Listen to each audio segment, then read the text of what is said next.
Good morning, Jungsing. Good morning, Dr. Tu.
Hello, Dr. Lin. Welcome.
Welcome, everyone. We're going to begin in just a few more minutes. Thank you for joining us.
Welcome, Dr. Dat.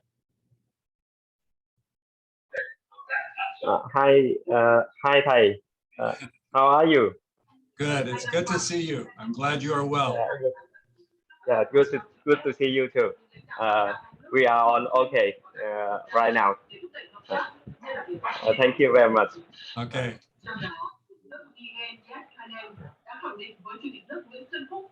Và có thể cung cấp cho Việt Nam lên đến 10 triệu liều vaccine.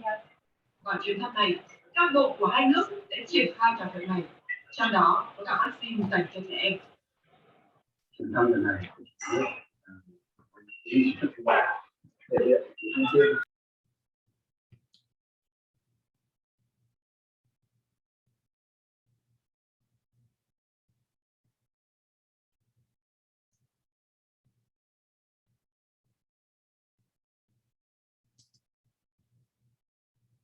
All right, we'll begin in just a minute.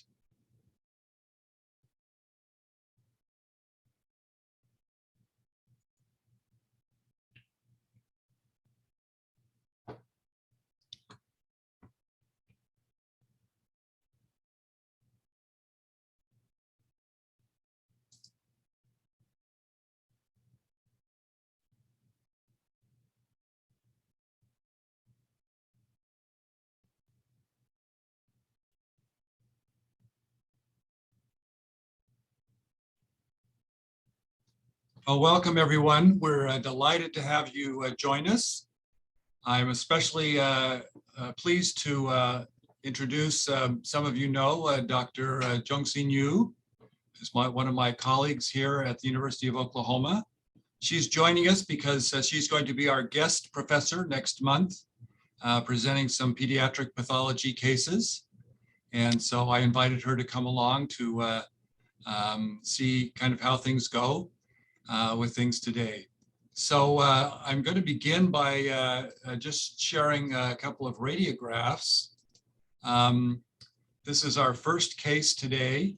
It's a 45-year-old man who came to the orthopedist because he had some sort of paresthesias and what he thought was a mass. And sure enough, on CT, or excuse me, on MRI, we can see that there's this enhancing mass here. The lesion was quite bright with contrast here, and you can see it's fairly superficial, so it was something that he was aware of. It had apparently been fairly stable. That was of significance. And this is the slide. If there are issues with seeing or hearing, please don't hesitate to pop something into the chat so that we're all aware of that. And I apologize, this didn't scan really well, but I think you can probably see at low magnification that this is a lesion with fairly low cellularity, and it has variable cellular regions. So it's a very nice example of this entity. We can also appreciate at low magnification the ectatic vessels in some areas here. Based on the location, it's very close to the neurovascular bundle. Based on this low magnification view, you have probably already arrived at the diagnosis based on the anatomy, fairly stable history, and this presence of low cellular areas with high cellular areas and the vascular changes. But we'll go through and take a look at the microscopy here as well, so that you can see the features of this lesion.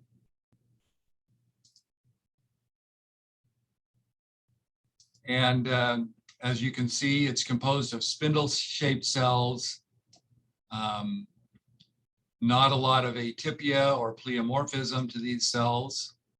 And there are some admixed sort of lymphoid or inflammatory type cells, maybe some mast cells in here as well. We'll go here to the low cellularity areas, and you can see, again, it's very bland here. There's not much of significance in this regard. And so this is a nice example of a schwannoma. Not a whole lot to say here other than just a very classic presentation, fairly classic morphology.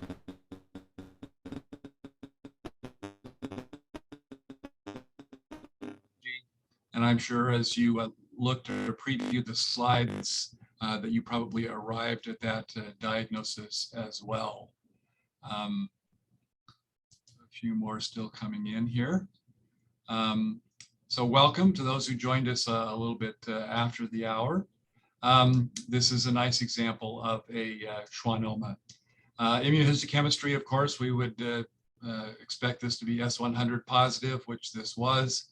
And so no real surprises, very well circumscribed, and not an issue in terms of further management or even in terms of resection. Once it was removed, of course, that helped to alleviate some of the symptoms, and he was able to maintain function. All right, so let's shift gears here and go to a nice little GI biopsy. I added this one a little bit later after the initial cases. We'll just take a look here.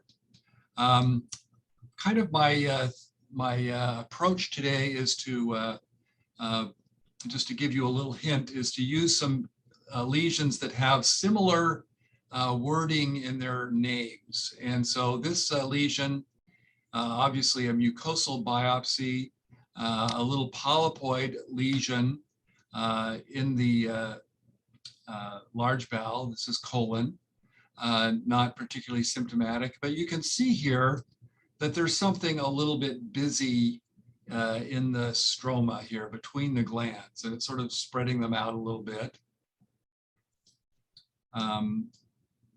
And you can see that it's kind of a spindle cell proliferation, a little bit fibrillar. And there's really a very limited sort of differential that this type of lesion can be. I'll take a look at some of the other fragments here and see if we've got some additional areas of this. I think it was just primarily in that one.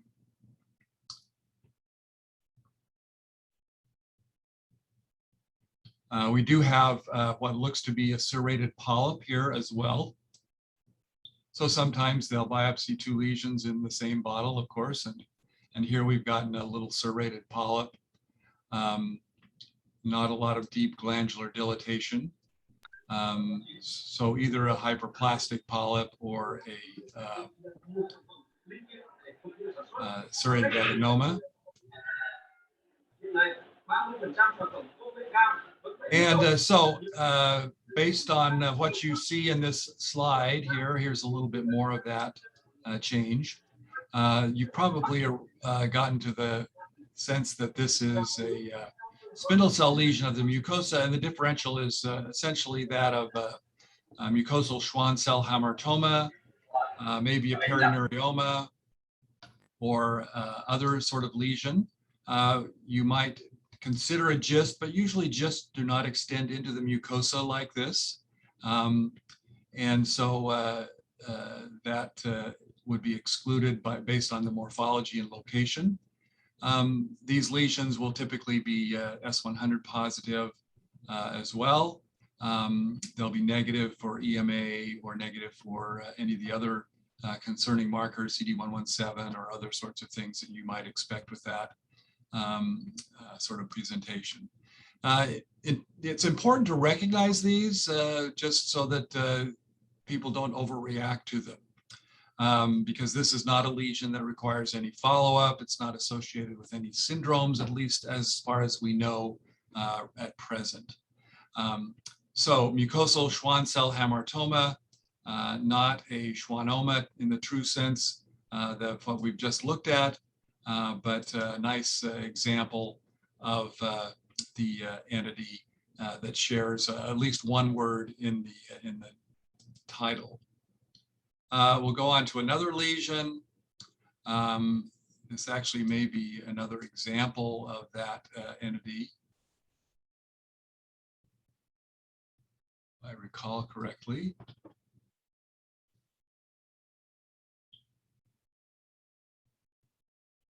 Just to give you a little bit of the spectrum of the morphology. Sometimes these lesions are not quite so spindly.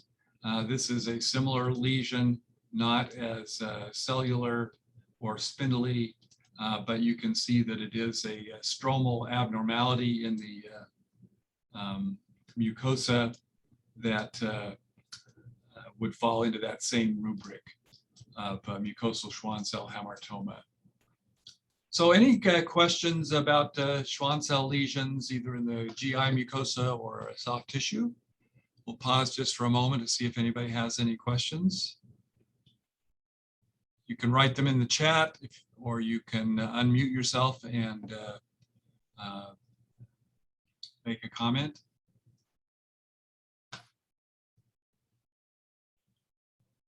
Not hearing any or seeing any questions pop up.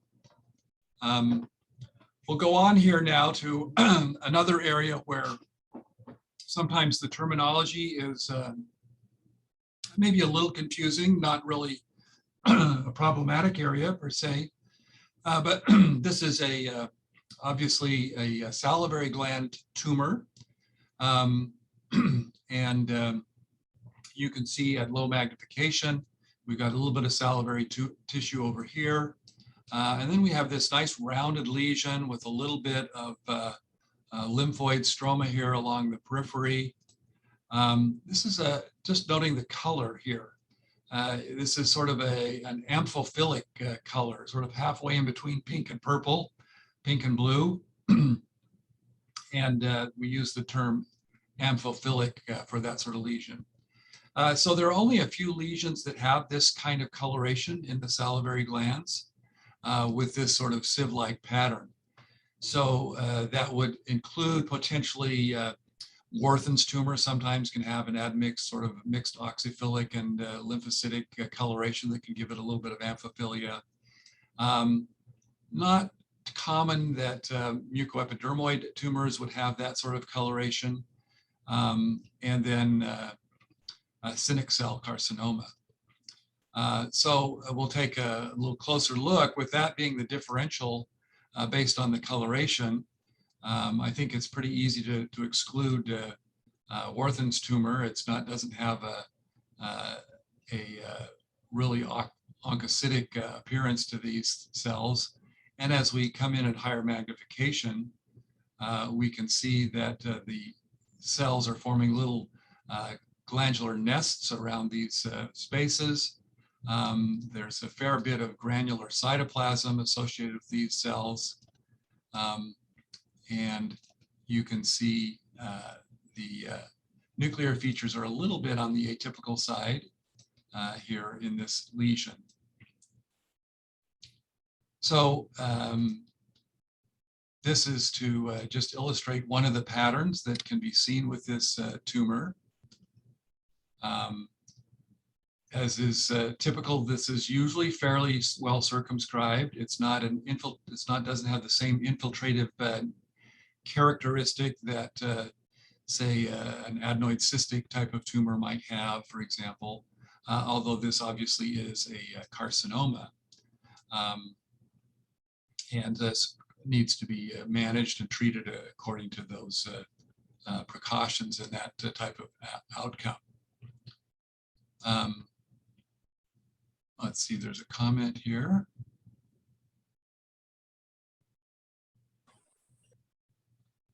So Dr. Sahar, to go back to your question, is there a difference between Schwann cell tumor and hamartoma? So in the GI tract, the Schwann cell hamartoma is always superficial. It's only intramucosal. It's not a lesion that forms a tumor mass, whereas the Schwann cell tumor, schwannoma, is typically a peripheral nerve associated tumor that does form a mass and can cause symptoms due to that mass. The Schwann cell hamartoma is, as far as I know, is never symptomatic and is primarily an incidental finding, essentially, and that's why it goes by that term of hamartoma rather than tumor. So this is one example of acinic cell carcinoma in the parotid gland. We have another example, and I've given you several slides with this sort of morphology. This is a little bit different a pattern. Here we can see some large cystic spaces, a tumor with sort of a nodular appearance. And then over here we can see some normal salivary glands. So we're focusing here in the head and neck, in the salivary gland areas. And we'll take a look at this lesion with this spectrum of morphologic changes. We can see the cystic changes here.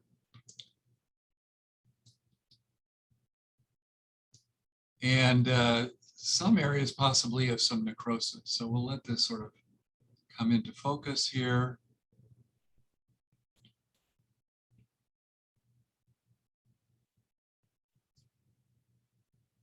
I think as the computer systems get a little busier here in the morning, it's a little bit slower to load. Again, we get this sense of sort of little microcysts in the tumor parenchyma. We have fairly uniform nuclei, a little bit granular chromatin, and again, this very granular amphiphilic cytoplasm. We'll go over here to these other area. You can see some of the cystic necrotic debris. And here we see, again, this pattern of, and obviously the staining characteristics are different. Some of these slides have come from different laboratories, so their H&E stain recipes are a little bit different. But again, you can see this granular pattern of cytoplasm, small acinar type areas around these nests, and fairly uniform nuclei, but a fair degree of coarse chromatin to some of them. Coming back out a little bit here. This lesion has maybe a little bit more of an infiltrative pattern in terms of these nests and the fibrous bands surrounding them. So this is another pattern that can be seen with acinic cell carcinoma, with the formation of these sort of cystic areas and the nodular growth pattern in this tumor. So this gives you a nice example or a couple of spectrum examples of what this tumor can look like. And here we'll see, again, a little bit more of the more invasive character of the lesion as it provokes this inflammatory reaction. And here we'll go into the high magnification here in this area, just to appreciate maybe a little bit of different morphology to this salivary neoplasm. You can see that here it becomes a little bit darker and a little bit more solid character to that lesion. So I've given you these the link to these slides so that you can come back and look at these kind of at your leisure and compare and contrast this character. In a situation like this, where you've got clearly some sort of different clonality going on, it's important to recognize the variety and diversity of appearances that can occur with this lesion.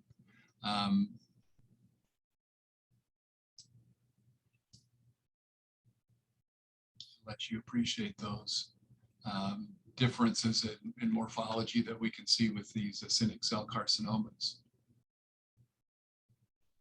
So let's take a look. I think we've got one more of these here. Or actually, this is the cytology. Yeah, so for those of you who do needle aspirations, as I know many of our colleagues in Vietnam do, I've included this slide, which provides you with a view of what one of these type of tumors can look like on FNA.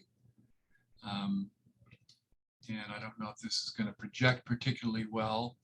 Sometimes, depending on how well they were scanned and at what magnification, you may get a great view or you may not have such a great view of that. But we'll go down and see what we've got. There's clearly a lot of cells in this smear. We see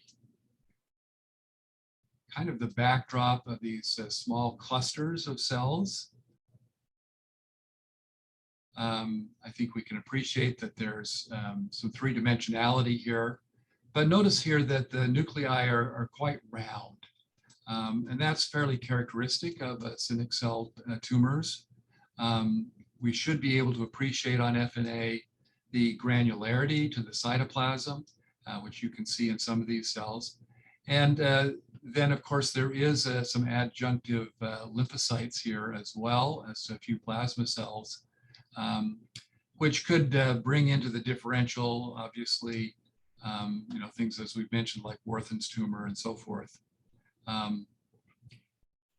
Differentiation, of course, would be the lack of the oncocytic changes or Hürthle cell type changes, and the coarsening of the nuclear features, which would be more characteristic of a carcinoma than of a benign lesion like Werthin's tumor.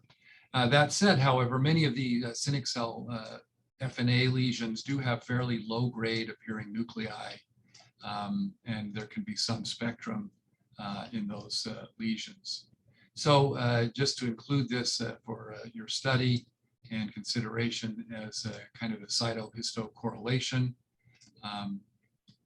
in this particular scenario. And we'll go for one last example here. I think we've got another one. Another example, salivary gland tumor. And we can again appreciate the coloration here, sort of this blue to purple coloration.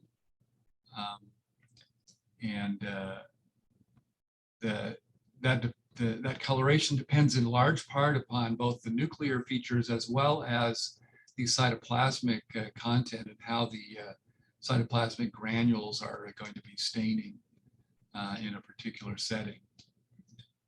So here we've got all tumors, sort of multilobulated tumor. We don't see much in the way of normal glandular morphology.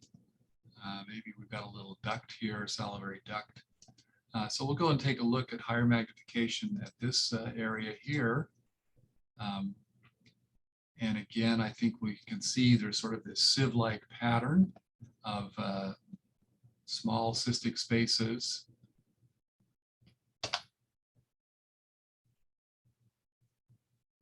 And the nesting nature of many of these glands or structures, together with the uniform small nuclei. And again, you can appreciate the very granular nature in this area of this tumor. So we'll go and then take a look at a more basophilic area here in this lesion. Let that come into focus here.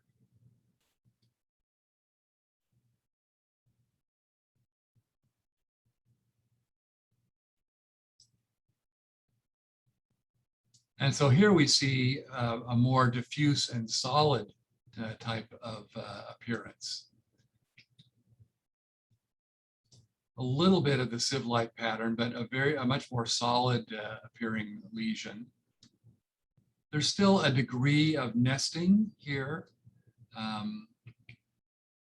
But as I think you're beginning to see from these several examples, there can be a morphologic spectrum with these salivary acinic cell carcinomas that is somewhat challenging at times to recognize, and can be a little bit disconcerting if you haven't seen a lot of them. So question comes, yes, question, Dr. Dapp, do we still need to do an FNA for salivary tumors? You know, I think it's, as a triage method, I think FNA for salivary gland tumors can be very useful as a way of sort of steering our further management. I think in many head and neck centers that FNA is still widely used to evaluate these lesions as an initial triage step, and sometimes even to do some staging to see whether nodal involvement is tumor or not, and to help guide the subsequent surgical treatment, or potentially radiotherapy, obviously, if there are other considerations in the differential. So I think FNA, at least in head and neck pathology, will continue to be important for some time to come, because it's so easy to perform and provides still a fair amount of useful information. And particularly when you know, you can also add to that the adjunctive use of molecular techniques. As it has been proven, as shown in the thyroid, can be quite useful in management.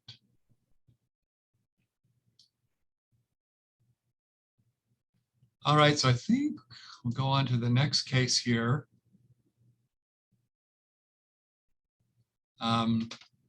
This is again another pattern, another case of acinic cell carcinoma, a salivary gland lesion. We don't see the normal architecture here to provide that backdrop, but again, one of these more diffuse patterns without the sieve-like appearance and small gland clustering so much.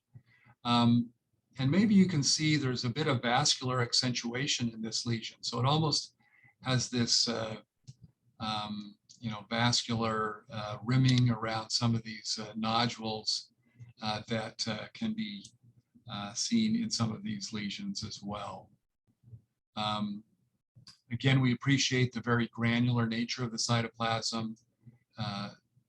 Not such a high NC ratio in this lesion as we saw maybe in the previous lesion. You can see the occasional nucleoli in this lesion with the coarse granular chromatin. And so you get a different appearance to this lesion. Here again, we see the occasional admixed lymphocytes and plasma cells, which we saw on the FNA that can be confounding to some degree. Now, typically, these cells will have more of a central nucleus on FNA than an eccentric nucleus. So that's usually seen, but as you can see, there's a little bit of eccentricity in this more discohesive area here as well.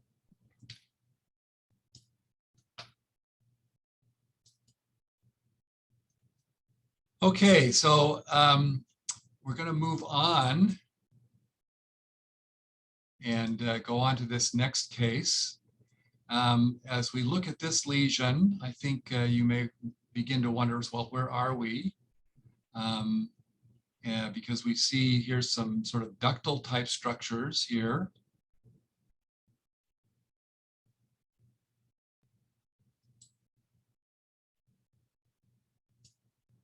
We've got a large vessel.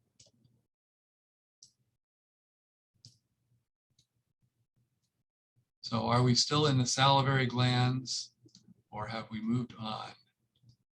I have to admit I'm blocking a little bit on this case, so I'm stalling a little bit for time here. So I think what we're seeing here is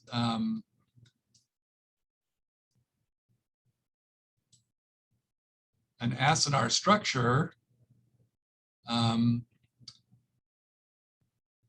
I think we're in a different organ system here. So I think what we're in here now is, if I'm not mistaken, the pancreas. And what we're seeing here are pancreatic ducts and this infiltrative pattern of tumor and a combination with some involuting lobules, islets. Yes, okay, so here we can make out we have an islet here. And then we have this lobular pattern of cells, as well as this apparently infiltrative pattern here. And you can see this is a nerve, and we have this cluster of cells here around this nerve, which is not a normal configuration in the pancreas usually. So we'll have to be thinking here about potentially neoplastic lesions.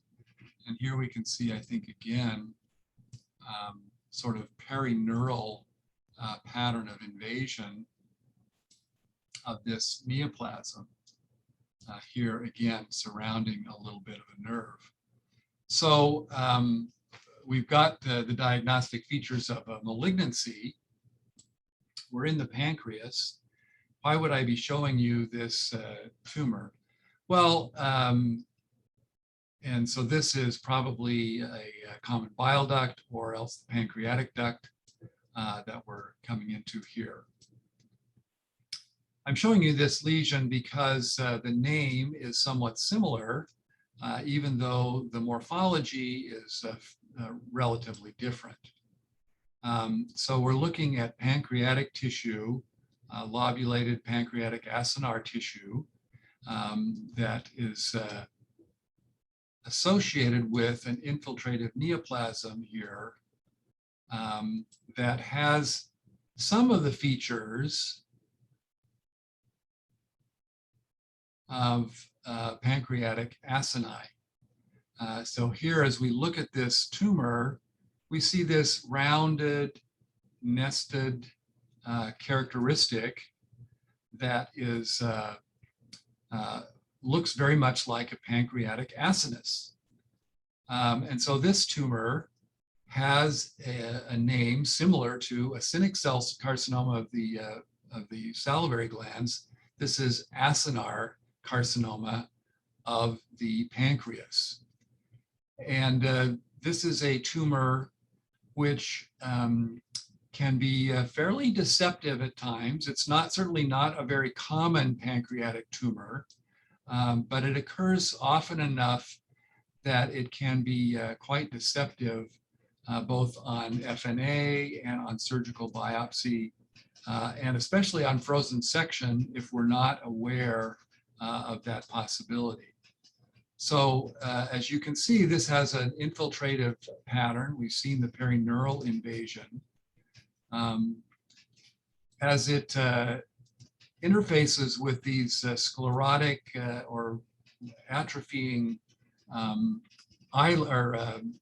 lobules, the interface between the tumor, the acini of the pancreas here, can be quite insidious. So I think here this is mostly tumor, but there may be an element in this that is an atrophying pancreatic acini. So it can be very difficult to distinguish at certain points and stages, and hence the importance to use our other criteria for invasion, such as perineural invasion, or as we see here, it's surrounding these this duct in a very abnormal pattern that would be likely to produce some degree of stenosis or obstruction. We've seen cases of acinar carcinoma where on frozen section you believed it was just a benign duct, or in other circumstances you thought maybe that you were just dealing with atrophying pancreatic lobules. So this is to just demonstrate again this pattern of small lobular or acinar type structures. And you can appreciate why on FNA of this type of a lesion, seeing these sorts of acinar type structures might persuade you that this is just pancreatic acinar parenchyma that has been aspirated. So on FNA, this is a particularly challenging diagnosis. That said, however, you usually will have a little bit more nuclear enlargement and variability in these acinar structures that should provide a clue as to the malignancy of the lesion. So let's look at another example just to give you a bit more of the perspective of the spectrum of these lesions. Here, I believe this is, well, yeah, here we are in the bowel. Oh no, actually, I'm changing gears here again. So this is to change gears and look at a different term where there are similar morphologies or similar names without the same morphology. So here we are in the colon, as you can see here. This is a tumor that is obviously has a surface connection here. It's a very blue tumor. And as you can see, it's forming sort of solid chunks of tumor without much in the way of glandular differentiation. There is a fair amount of inflammatory background, both infiltrating in the tumor cells themselves and in the surrounding stroma. And as we look at these cells, we see that they're very amphiphilic again, quite high-grade nuclei. There's usually a fair degree of pleomorphism, mitotic activity, and you get the sense of a very poorly differentiated tumor. And you might wonder about either metastasis or other lesions if you're not aware of this particular morphology in colon cancers. So this is an example of a medullary carcinoma of the colon with this dense lymphoid background that is associated with these tumors. Immunohistochemically, these do not stain in quite the same way as other colon cancers. They may be negative for CK20, they may be negative for CDX2, and have other atypical features. This is one of the subtypes, which is more frequently seen in patients with hereditary colon cancer syndrome, such as Lynch syndrome. And so recognizing this is important, both for the awareness of that entity as well as the awareness of this as being a primary colon cancer.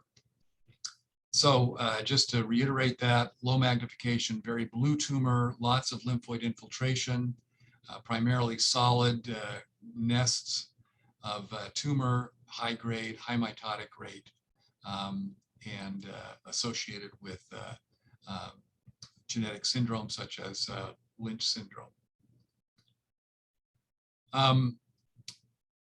Medullary carcinoma. Now we have heard that term medullary in a number of other organs.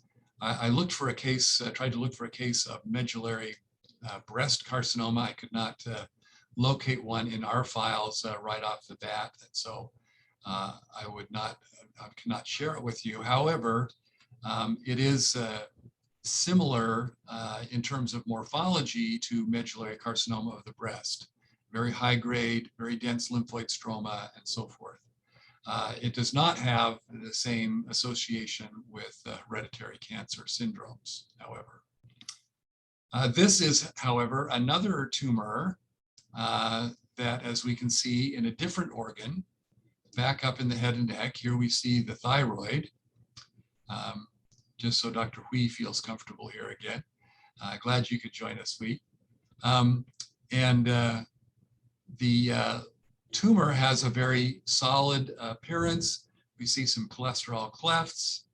As we come into higher magnification, we see the issue of the tumor cells, a degree of pleomorphism here. Let's get into focus.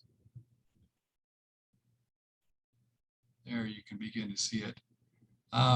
And you can see the variable sort of follicular morphology, quite a bit of sort of amphiphilic cytoplasm, again, very round nuclei, a bit of pleomorphism to some of these cells. And it certainly has a little bit of that neuroendocrine look to it.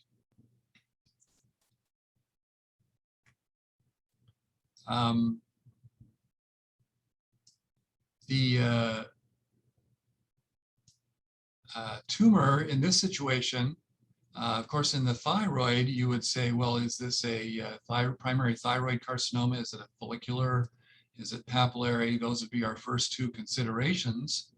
But this has a very different appearance. Now, could it be a Hürthle cell carcinoma? Well, I suppose that's in the differential for any tumor with abundant cytoplasm. But in this more amphiphilic appearance, I think we should be thinking more about the other tumors that occur in the thyroid, such as medullary thyroid carcinoma. So medullary thyroid carcinoma, as you know, is derived from the C cells. It's a tumor that can morphologically mimic the other tumors in the thyroid, both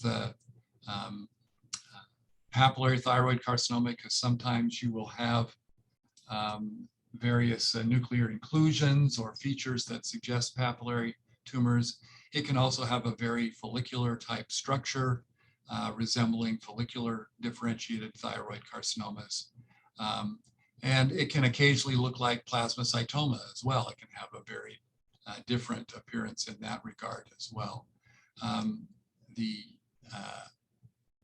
telling feature, of course, is the production of calcitonin.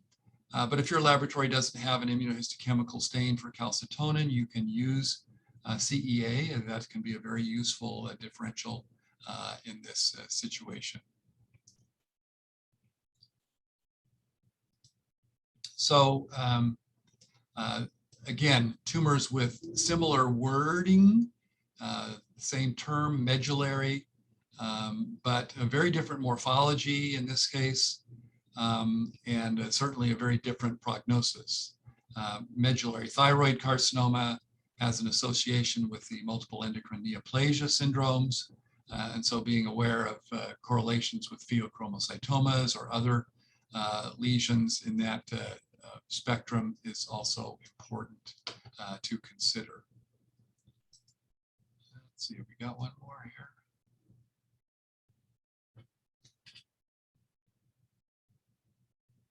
Well, I don't remember this case. This has a very follicular appearance here, but I think what we have is actually maybe a metastasis here. So this is a lymph node, and here we're looking at a metastatic site, just to illustrate what medullary carcinoma of the thyroid might look like in a metastatic site.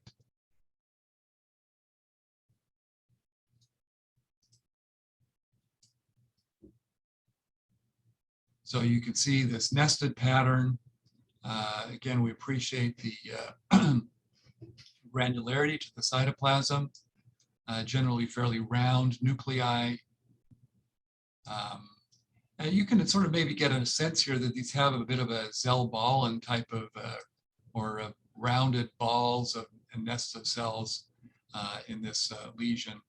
I think this would be very difficult to differentiate just based on the morphology if you did not have the history and you didn't think to include calcitonin in your differential considerations with immunohistochemistry. So if you're just looking at this as a primary metastatic lesion, you might be quite a while before you got to this diagnosis, unless you had some history either of multiple endocrine neoplasia or the other entities. We're going to come back and do the questions. We've got a number of questions coming in. I appreciate those. We'll finish off with this last example. Again, you can see we're in the thyroid, and I think this may illustrate some of the other features we were going to look at here. Here we see this tumor is quite blue. So again, part of my goal today was to give you an appreciation for some of the spectrum of these various diseases with multiple examples, so that you'll be and feel confident with these three diagnoses we've been talking about. And this case illustrates one of the other very helpful features, if you can identify it. Kalyani's been asking here about whether or not we identify amyloid. And I think in this particular case, you can see that there is quite a bit of very fibrillar material here that would certainly raise consideration or concern for possible amyloid in this tumor. We have some potentially colloid-like structures here, but notice that this tumor, again, very purplish cytoplasmic stain, central nuclei, variable amount of nuclear chromatin, little nucleoli. So this is another example of a medullary carcinoma of the thyroid. And this is one where I think we do have amyloid that would be demonstrable using the Congo red stain or whatever other stain that you are able to use to demonstrate that feature. All right, so we're just about to the end of the hour here, and I'll just maybe see if there's one last case here.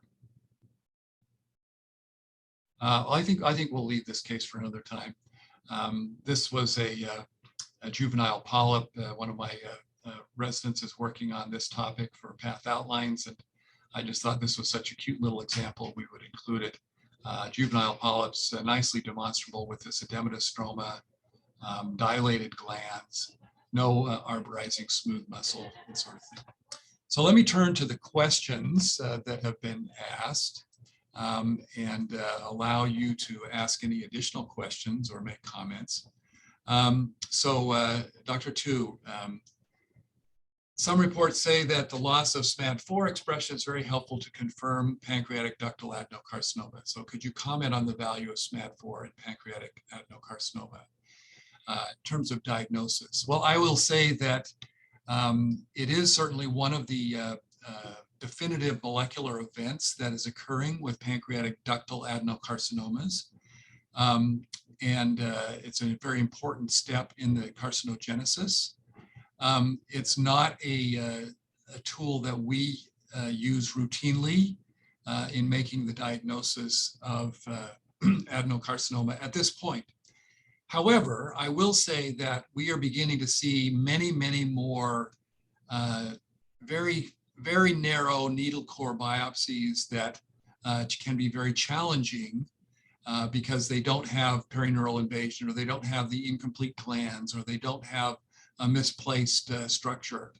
And so if we don't see a characteristic infiltrative pattern, if we don't see one of those other diagnostic features that we can hang our hat on, it is conceivable that we would consider using some sort of immunohistochemical or molecular demonstration of the loss of SMAD4 as being confirmatory of the diagnosis. And this is important because many of our patients who present with advanced stage pancreatic carcinoma or non-operable stages can be made operable by use of various neoadjuvant regimens.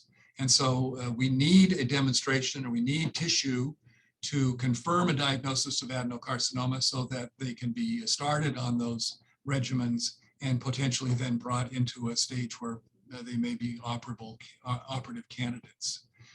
So I can see that the adenocarcinomas that we would diagnose on some of these fine needle, narrow gauge needle biopsies, especially those that are obtained now using endoscopic needles, biopsy needles, not aspiration needles, we would be inclined to use that sort of a tool as a additional support for the diagnosis of malignancy. That's a great question, and I think something that we'll see more in the future on. So another question from Dr. Tu, how can we differentiate between pancreatic adenocarcinoma and adenocarcinoma of the duodenum? Well, typically, these have a somewhat different radiologic appearance. So with good quality CT scanning, they can often identify origin from the duodenum with extension towards the pancreas, as opposed to primary origin from the pancreas extending to the duodenum. If it's an operative case and the patient's obstructed, very often our surgeons will take the radiologic evidence and just go ahead and operate and leave it to us once we have the resected specimen to evaluate and discuss whether or not this is a pancreatic or a duodenal primary. And that is based on gross features, on what we see under the microscope in terms of pattern of infiltration and so forth.